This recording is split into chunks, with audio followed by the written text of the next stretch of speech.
وطالما نحن نرتد بالنزاع إلى عام 2000 حينما كان هناك مشروع في عهد مبارك لإقامة مدينة للتكنولوجيا يترأسها الدكتور أحمد زويل، فنحن نستعيد التاريخ مع الدكتور أحمد زويل ونقول لقد قابل مبارك أكثر من مرة وخرج من جميع المقابلات ليقول ما يقوله الآن، إن الرئيس هو راعي العلم والعلماء، إن الرئيس مبارك قرر أن يترأس بنفسه مجلس أمناء جامعة زويل للعلوم والتكنولوجيا، إن 6 من علماء نوبل قرروا أن يكونوا أعضاء في مجلس أمناء هذه الجامعة.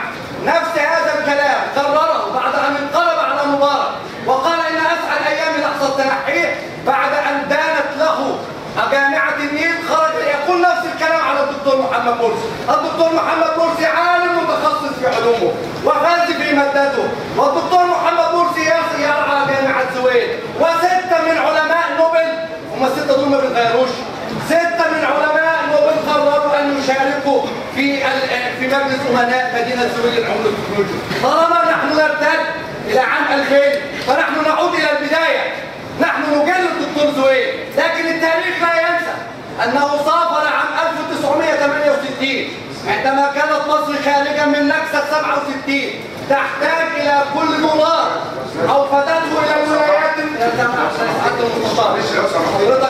حضرتك أعطيت الوقت كاملا للقسم المتداخل. أيوة فندم، احنا بنثبت ده دفاع يا معلم.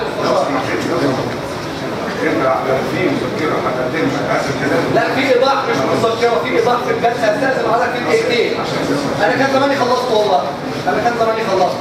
مصر في عز ازمتها سنه 68 وهي تحتاج الى كل دولار لشراء طلقات للحرب اوفدت احمد زويل الى الولايات المتحده الامريكيه في بعثه على حساب الحكومه المصريه ليحصل على درجه الدكتوراه ليعود ينفع بها وطنه، الا انه لم يعد منذ عام 68 الى ان استردت مصر اموالها التي انفقتها عليه بطريق الحجز على اهله وذويه، ولم يعد وتجنس بالجنسيه الامريكيه، ولم نشهده في الشرق الاوسط الا في اول ظهور له عام 1993 في اسرائيل عندما حصل على جائزه من تل ابيب لان ابحاثهم علميه لم تسخر يوما من الايام لخدمه وطنه، ولكن هذه الابحاث سخرت دوما ودائما لخدمه الانسان.